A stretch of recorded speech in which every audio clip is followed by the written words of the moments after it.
உணர்வு பூர்வமான ஒரு உணவு அப்படின்னா என்னென்னா, ஒரு உணவு சாப்பிட்றோம் அப்படின்னா, இப்போ வந்து ஒரு உயிரை கொல்லக்கூடாது, இன்றைக்கி ஒரு முட்டை சாப்பிடக்கூடாதுன்னு நான் சொல்கிறேன் அப்படின்னா, ஏன் சாப்பிடக்கூடாது அப்படின்னா, அதுக்கு அந்த கருவுக்குள்ளே ஒரு உயிர் இருக்குல்ல, அந்த உயிரை நீங்கள் ஒரு முட்டையை அவிச்சு சாப்பிட்றீங்க அப்படின்னா, கொதிக்கிற வெந்நீரில் அந்த முட்டையை போடுவீங்க, அதுக்குள்ளே ஒரு உயிர் எவ்வளோ துடித்து அடங்கும், அது நம்மளால் உணர முடியுதா? கண்டிப்பாக கற்பனை செய்ய முடியுது தானே. ஏன்னா இப்போ வந்து மாஸ்க் போட்டுக்கிறோம், கண்ணுக்கு தெரியாத ஒரு வைரஸ், அதுக்கு பயந்துக்கிட்டு நம்ம மாஸ்க் போட்டுக்கிறோம். ஒரு கொரோனா வருது அப்படின்னா மாஸ்க் போட்டுக்கிறோம். அப்புறம் தண்ணியை சுட வச்சு கொதிக்க வச்சு குடிக்கிறோம். அதில் வந்து ஒன்றும் கிருமி நம்ம பார்க்கல, பச்சை தண்ணியில் கிருமி இருக்கும்னு நினச்சிக்கிட்டு நம்ம தண்ணியை சுட வச்சு கொதிக்க வச்சு கொடுக்குறோம். அப்படி நம்ம கண்ணுக்கே தெரியாத விஷயங்களை கூட நம்மளால் புரிஞ்சிக்க முடியும். இந்த மாதிரி இருக்கும் இதில். அதனால என்ன பண்ணுறோம், ஒரு வைரஸ்னால், ஒரு கொரோனா வைரஸ்னால் எல்லா கண்களுக்கு தெரியாது, ஆனாலும் மாஸ்க் போட்டுக்கிறோம். ஒருத்தர் பேசினா தள்ளி நின்று பேசுகிறோம், அவர்கிட்ட வந்து நம்ம கொரோனா வந்துடக்கூடாதுன்ட்டு. அப்போ கண்ணுக்கு தெரியாத ஒரு நடைமுறையை கூட நம்ம புரிஞ்சுக்கிறோம். அப்படிங்கும்போது கண்ணுக்கு தெரிஞ்ச ஒரு விஷயந்தான் அந்த முட்டைங்கிறது. அந்த முட்டை கருங்கிறது என்னது, அந்த மஞ்சள் கருங்கிறது என்னது, அதில் தான் வந்து அந்த உயிர் வளருது. வெள்ளைக்கரு என்பது என்னென்னா, அந்த மஞ்சள் கருவுக்கான பாதுகாப்பு படலம்.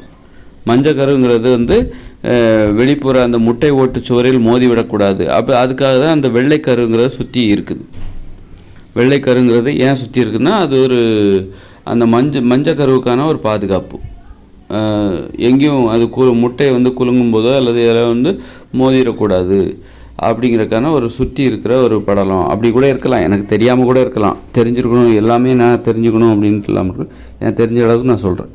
சரி, அப்படி இருக்கும்போது அப்போ அந்த கருவில் ஒரு உயிர் இருக்குது, அதுதான் அப்புறம் குஞ்சாக வளருது. ஒரு கோழி குஞ்சுங்கிறது, கோழி முட்டை, அதுக்குள்ளே ஒரு கரு இருக்குது, அதில் ஒரு உயிர் இருக்குது. அது கொஞ்ச நாள் ஆச்சுன்னா, அடகாத்துச்சுன்னா, ஒரு 30 நாள் அடகாத்துச்சுன்னா அதில் வந்து உயிர் வெளியே வரும். உள்ளே இருக்கிற உயிர் உருப்பெற்று வெளியில் வரும் குஞ்சாக. அப்புறம் வந்து வளர்ந்து முட்டையை உடச்சிக்கிட்டு வெளியே வருது. அப்போ அதை தூக்கி நம்ம ஒரு கொதிக்கிற வெந்நீரில் போட்டோம் அப்படின்னா, அப்போ அது ஒரு உயிரை கொல்ற மாதிரி தானே. ஒரு உயிரை கொன்று அதை வந்து அவிச்சு சாப்பிட்றோம். அது வந்து மாமிசம்தான். ஒரு முட்டை என்பது ஒரு மாமிசம்தான். இந்த மாதிரி உணர்வுபூர்வமாக நம்ம உணரணும். ஒரு உணவை ஏன் சாப்பிடக்கூடாது, முட்டையை ஏன் சாப்பிடக்கூடாது அப்படின்னா, அதுவும் ஒரு உயிரை கொல்றோம். ஏன் வந்து நான் ஆடு மாடு இதெல்லாம் சாப்பிடக்கூடாதுன்னா, அது ஒரு உயிர், அதை வந்து நீங்கள் கொல்றீங்க, கழுத்தை அறுத்து கொல்றீங்க. அவங்கவுங்க இப்போ வந்து மாமிசம் சாப்பிடுகிற அனைவருமே அவரவர்கள் சாப்பிடுகிற மாமிச உணவுகளை அவரவர்களே தங்கள் கையால், அந்த ஒருத்தர் ஆட்டுக்கறி சாப்பிட்றாருன்னா அவர் சாப்பிட்ற ஆட்டை வந்து அவர் கையாலே கொன்று அவர் கையாலே சமைச்சு சாப்பிடணும் அப்படின்னு போட்டால் எத்தனை பேர் அந்த வேலையை செய்வாங்க? எல்லாருக்கும் எனக்கு சிக்கன் பிடிக்கும், மட்டன் பிடிக்குங்கிறாங்க. சரிப்பா, நீ சாப்பிட்ற சிக்கனை நீயே அந்த கோழியை நான் உன் கையில் தரேன், அந்த கோழியோட கழுத்தை திருக்கி கொன்னுட்டு நீ அந்த கோழியை உன்னால் முடியுமா? முடியாது, நிறைவேறால முடியாது. யாரோ ஒரு கசாப்பு கடைக்காரரு கொன்று தராரு, அதனால இவர் காசு கொடுத்து வாங்கிட்டு வந்துடுறாரு. நீ உனக்கு மட்டன் பிடிக்குன்னு சொல்கிறல்ல, ஒரு ஆட்டுக்குட்டியை நான் உன் கையில் தரேன், ஒரு ஆடை பிடிச்சி உன் கையில் தரேன், அந்த ஆட்டோட கழுத்தை அறுத்து உன்னால் கொல்ல முடியுமா? அது நிறைவேறால முடியாது.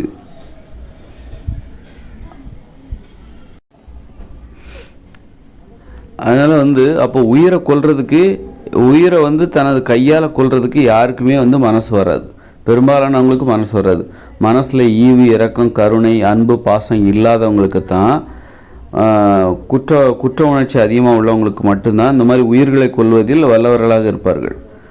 கொஞ்சம் கூட கருணை இல்லாமல் ஒரு ஆட்டை கொல்லுவாங்க, மாட்டை கொல்லுவாங்க, கழுத்து அறுத்து ஒரு மாட்டை கொல்லுவாங்க. கொஞ்சம் கூட கருணையே இல்லாதவங்க தான் அந்த வேலையை செய்வாங்க. ஒரு ஆடையோ மாட்டையோ கோழியோ கொல்றவங்க அந்த வேலையை செய்வதற்காகவே அவர்கள் பயிற்சி எடுத்திருப்பார்கள். அதுதான் கசாப்பு கடையில் போய் எனக்கு 1 கிலோ மட்டன் கொடுங்க, 1 கிலோ பீஃப் கொடுங்க, 1 கிலோ சிக்கன் கொடுங்க அப்படின்னு போய் வாங்கிட்டு வர, லெக் பீஸாக வேணும் அப்படின்னு சொல்லி. ஏன்னா கொல்றது எல்லாமே இந்த கசாப்பு கடைக்காரர். இவங்க அதை பற்றி யோசிக்காமல் வாங்கிட்டு வந்துடுறாங்க. ஆனால் யாருக்குமே ஒரு உயிரை கொல்றதுக்கான மனசு கிடையாது. அப்படின்னா நீங்கள் முட்டையை வேக வைக்கிறீங்க அப்படின்னா, ஒரு ஆஃப் ஆயில் போடுறீங்க, ஆம்லேட் போடுறீங்கன்னா அங்கேயும் அதானே நடக்குது. நீங்கள் ஆட்டை கொல்றதுக்கு கஷ்டப்படுறீங்க, ஒரு மாட்டை கொல்றதுக்கு உங்களால் முடியாது, ஆனால் மாட்டுக்கறி சாப்பிடுவீங்க, ஆட்டுக்கறி சாப்பிடுவீங்க, ஆனால் ஆட்டை கொல்றதுக்கு உங்களால் முடியாது. கோழிக்கறி நல்லா சாப்பிடுவீங்க, ஆனால் ஒரு கோழியை கொல்ல உங்களுக்கு மனசு வராது. அப்படின்னா ஒரு முட்டையை மட்டும் எப்படி உங்களால் வேக வைக்க முடியுது, ஆஃப் ஆயில் போட முடியுது, ஆம்லேட் போட முடியுது? அதுக்குள்ளேயும் ஒரு உயிர் இருக்குல்ல, அது துடிச்சு அடங்கும் தானே. அதுதான் என் கண்ணுக்கு தெரியலப்பா அப்படின்னு நீங்கள் நீங்கள் சொல்லலாம். அப்படின்னா நீங்கள் எதுக்கு கண்ணுக்கு தெரியல அப்படின்னா கண்ணுக்கு எதுக்கு வந்து மாஸ்க்கெல்லாம் போடுறீங்க? கண்ணுக்கு தெரியாத கொரோனா வைரஸை பற்றி ஏன் பயப்படுறீங்க? கண்ணுக்கே தெரியாத அந்த பச்சை தண்ணியில் கிருமி இருக்குதுங்கிறது உங்கள் கண்ணுக்கு தெரியாது, அதை ஏன் சுட வச்சு குடிக்கிறீங்க? பயப்படுறீங்கல்ல. அதில் ஒன்று இருக்குது அப்படின்னா அதில் ஏதோ கண்ணுக்கு தெரிலனாலும் அதில் ஒன்று இருக்கும் அப்படின்னு சந்தேகப்பட்டு பயப்படுறீங்கள. அதுக்கு தகுந்த மாதிரி அதை வந்து மாஸ்க்கு போட்டுக்கிறீங்க, வெந்நீரை பச்சை தண்ணியை சுட வச்சு குடிக்கிறீங்க.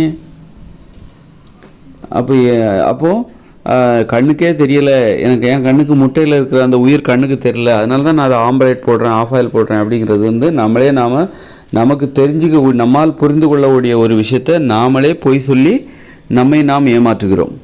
முட்டையில் வந்து முட்டையை உடைக்கும் போது எனக்கு பரிதாப உணர்ச்சி வருவதில்லை. முட்டையை உடைச்சி ஆம்லேட் போட்டு சாப்பிடும்போது, அதை அவிச்சு சாப்பிடும்போது, கொதிக்கும் வெந்நீரில் அந்த ஒரு முட்டையை போடும்போது அதை வந்து எனக்கு பரிதாப உணர்ச்சி வர்றதில்லை, ஒரு குற்ற உணர்ச்சி ஏற்படுவதில்லை அப்படின்னு நீங்கள் ஆனால் அதே நேரத்தில் என்னால் ஒரு ஆட்டை கொல்ல முடியாது, ஒரு மாட்டையோ கொல்ல முடியாது, ஒரு கோழியோட கழுத்தை திருக்கி கொல்ல முடியாது என்னால். அதை கொன்னா எனக்கு பாவமாக இருக்கும். அப்போ இதெல்லாம் பாவமாக இருக்குது. ஆனால் முட்டையில் மட்டும் நீங்கள் இப்போ உங்களுக்கு பாவம் தெரியல. அந்தளவுக்கு நீங்கள் இன்னும் முழுமையடையலைன்னு அர்த்தம். ஒரு உயிரை கொல்வதில் வந்து உயிரை கொல்லாமல் இருக்கணும், உயிரை கொல்லக்கூடாது, பிற உயிரினங்களை கொல்லக்கூடாது என்பது எப்போ முழுமையடையுது பாருங்கள். இந்த மாதிரி முட்டையை கூட நீங்கள் உடைக்கக்கூடாது, முட்டையை கூட அவிச்சு சாப்பிடக்கூடாது, ஆம்லேட் போட்டு சாப்பிடக்கூடாது, ஆஃப் ஆயில் போட்டு சாப்பிடக்கூடாது, பச்சையாகவே சாப்பிடக்கூடாது. முட்டையும் ஒரு மாமிசம்தான். அப்போ அதுக்குள்ளேயும் ஒரு உயிர் இருக்குது. அது வெந்நீரில் போடும்போது அது துடிக்கும்ல, அதை உங்களால் கற்பனை செய்ய உணர முடியுதா? அப்போது உணர முடியுது அப்படின்னா, உணர முடியுதுன்னா நீங்கள் அதை சாப்பிட மாட்டீங்க. அந்த மாதிரி அப்போ காய்கறிகளை சாப்பிடுவீங்க, பழத்தை சாப்பிடுவீங்க. முட்டையா வேண்டாம்ப்பா, அதில் ஒரு உயிர் இருக்குப்பா, எனக்கு வேண்டாம் அப்படின்னு சொல்லிட்டு வேண்டான்னு சொல்லிடுவீங்க. இதுதான் உணர்வுபூர்வமாக ஒரு உணவை சாப்பிடுவது, உணர்வுபூர்வமான உணவு முறை இதுதான். இப்போ நீங்கள் வந்து ஆடு மாடு எதாக இருந்தால் என்ன, உங்கள் பாட்டுக்கு உங்கள் சுயநலம் சாப்பிட்டே இருக்குங்க, அதெல்லாம் பற்றி கவலைப்படுறதில்ல, பரிதாபமே எனக்கு கிடையாது. நான் ஆடு மாடு எல்லாத்தையும் சாப்பிடுவேன், முட்டை கிட்ட எல்லாத்தையும் சாப்பிடுவேன், மீன் எல்லாத்தையும் சாப்பிடுவேன் அப்படின்னா உங்களுக்கு வந்து உணர்வுபூர்வமான அந்த உணர்வு இல்லை, உணர்வு செத்துப்போச்சு. மனிதத்தன்மை, மனித உணர்வு என்பது செத்துப்போச்சு அப்படின்னு அர்த்தம். உங்கள்கிட்ட ஒரு உணர்வுபூர்வமான அணுகுமுறை இல்லை. உங்கள்கிட்ட வந்து ஒரு இயந்திரத்தனமான அணுகுமுறை தான் இருக்குது. இயந்திரங்கள் தான் வந்து ஒரு வண்டி ஓடுதுன்னா குறுக்க போனால் அது உங்கள் மேலே ஏற்றிட்டு போயிடும். அதுக்கு வந்து நீங்கள் அப்படிங்கிறதெல்லாம் தெரியாது. ஆனால் ஓட்டுறவருக்கு தான் தெரியும், வண்டியை ஓட்டுறவர் பாருங்க, அவருக்கு தான் தெரியும். ஆனால் அவருக்கே தெரியாமல் நீங்கள் டயரில் ஓடுறீங்க அப்படின்னா அந்த வண்டி உங்கள் மேலே ஏற்றிட்டு போயிடும். ஒரு டிரைவருக்கு தெரியாமல் நீங்கள் வண்டிக்குள்ளே குறுக்க விழுறீங்க அப்படின்னா அந்த வண்டி உங்கள் மேலே ஏற்றிட்டு போயிடும். அந்த வண்டிக்கு தெரியாது யார் மனுஷங்க, உயிர் இதெல்லாம் தெரியாது, அந்த இயந்திரங்களுக்கு தெரியாது. ஆனால் மனுஷங்களுக்கு தெரியும். அது வந்து நம்ம வந்து மனிதத்தன்மையை இழந்து விடக்கூடாது. உணர்வுபூர்வமாக உணவுகளை உண்ண வேண்டும். பாவம் இது, முட்டையை சாப்பிட்றது பாவம், அது ஒரு மாமிசம், அதுக்குள்ளே ஒரு உயிர் இருக்குது, அதுக்குள்ளே ஒரு கரு இருக்குது, கருவுக்குள்ளே ஒரு உயிர் இருக்குது. அதை கொதிக்கிற வெந்நீரில் முட்டையை போட்டால் அது எப்படி துடித்து அடங்கும்? அது ஒரு கொலை அல்லவா? முட்டையை சாப்பிடுவது என்பது ஒரு கொலைபாதக செயல் அல்லவா அப்படின்னு நம்ம உணரணும். உணர்ந்து நான் முட்டை சாப்பிட மாட்டேன் அப்படிங்கிற அந்த முடிவு தானாக வந்துடும். வேறு எந்த வகையில் நீங்கள் முட்டை சாப்பிடக்கூடாதுன்னு நினச்சா கூட இந்த மனுஷங்களால் கட்டுப்படுத்த முடியாது. முட்டை சாப்பிட்டா சில நோயெல்லாம் அடங்கவே அடங்காதுங்கிறாங்க. ஹை பிபி இப்படி நிறைய நோயெல்லாம் அடங்காதுங்கிறாங்க. ஒரு மருத்துவர் அப்படி சொல்கிறார். நான் அதெல்லாம் சொல்லலை. முட்டை அது மாமிசம், அதை சாப்பிடக்கூடாது, இதெல்லாம் வந்து உதவாது. ஆனால் இப்படித்தான் ஒரு பொருளை சாப்பிடக்கூடாதுங்கிறது. எப்படின்னா முட்டைக்குள்ளே ஒரு உயிர் இருக்குது, பிற உயிர்களை கொல்லக்கூடாது. அது வெந்நீரில் போடுறீங்க, அதை அவிக்கிறீங்க, அப்போ அது துடித்து எப்படி அடங்கி துடிக்கும், அதை அப்படி உணருங்க. ஒரு ஆட்டுக்கறியை கொல்றீங்க அப்படின்னா உங்கள் கையால் ஒரு ஆட்டை கொல்லுவீங்களா? அப்படி கேள்வி கேட்டு அதிலிருந்து அந்த செயலிலிருந்து நீங்கள் உங்களை விடுவித்துக் கொள்ளுங்கள். மாமிசம் சாப்பிடுவதை இப்படித்தான் நிறுத்த முடியும். வேறு எந்த வகையிலையும் நீங்கள் மாமிசம் சாப்பிடுவதை உங்களால் நிறுத்தவே முடியாது. இந்த ஒரு புரிதல் இருக்குல்ல, இது உங்களை நிறுத்திவிடும். மாமிசம் சாப்பிடுவதை நிறுத்திவிடும். இப்போ ஆட்டுக்கறி சாப்பிட்றீங்க, மட்டன் சாப்பிட்றீங்க, சிக்கன் சாப்பிட்றீங்க, பீஃப் சாப்பிட்றீங்க. உங்கள் கையால் ஒரு மாட்டை உங்களால் கொல்ல முடியுமா? கொல்ல முடியாதுன்னா அந்த மாட்டுக்கறியை மட்டும் நீங்கள் ஏன் சாப்பிட்றீங்க? உங்களால் கொல்ல முடியாது, பாவமாக இருக்குது, கண்டிப்பாக கொல்லவே முடியாது. ஆனால் ஆட்டுக்கறியை சாப்பிட்றீங்க. ஆட்டை உங்களை கொல்றதுக்கு உங்களுக்கு மனசு இல்லை, ஆனால் ஆட்டுக்கறியை சாப்பிட்றீங்க. கோழியை கொல்றதுக்கு உங்களுக்கு மனசில், ஆனால் கோழிக்கறி சாப்பிட்றீங்க. ஆனால் அது பாவம், ஒரு கோழியை கொல்றது பாவம் அப்படின்னு தெரியுது. அதோட உணர்வுகளை உங்களால் புரிஞ்சிக்க முடியுது. அது வலியால் துடிக்கிறத கொல்லும்போது அதெல்லாம் உங்களால் பார்க்கக்கூட முடியாது. யாராவது கொன்னாங்கன்னா அதை பார்க்கக்கூட உங்களுக்கு மனசு கிடையாது. அப்போ அந்த அளவுக்கு உங்களுக்கு ஒரு புரிதல் இருக்குல்ல. அப்போது அது முட்டையிலையும் தானே நீங்கள் பார்க்கணும், முட்டையிலையும் அதானே நடக்குது. அதனால் இந்த மாதிரி தான் உணர்வுபூர்வமாக புரிஞ்சு, இந்த மாதிரியான புரிதல் மட்டும்தான் உங்களுக்கு இந்த மாமிச உணவுகளை சாப்பிடாமல் இருக்க வைக்கும், உங்களை கட்டுப்படுத்தும், மாமிசத்திலிருந்து உங்களை மீட்டெடுக்கும். மாமிச உணவுகளுக்கு அடிமையாகி கிடக்குறீங்களா, உங்களை மீட்டெடுக்கணும்னா இப்படிப்பட்ட புரிதல் தான் உதவும். இந்த மாதிரியான ஒரு புரிதல் தான் உங்களை மாமிச உணவுக்கு அடிமையாகி கிடப்பதே அதிலிருந்து உங்களை மீட்டெடுக்கும். வேறு எந்த வகையிலையும் இல்லைங்க, அதில் அந்த நோய் கட்டுப்படாது, மாமிசம் சாப்பிட்டா உணவு செரிமானமாகாது அப்படி இப்படின்னு சொன்னாலாம் யாராலையும் மனுஷங்களால் சாப்பிடாமல் இருக்கும். இதை விட மேலான ஒரு காரணம் எனக்கு தேவை அப்படின்னு கேட்பாங்க. இன்னும் மேலான காரணம் தேவை, மாமிச உணவுகளை நான் சாப்பிடக்கூடாதுன்னா நான் ஏற்றுக்கொள்கிற ஒரு மேலான காரணம் எனக்கு தேவை, அதை சொல்லுங்கள்.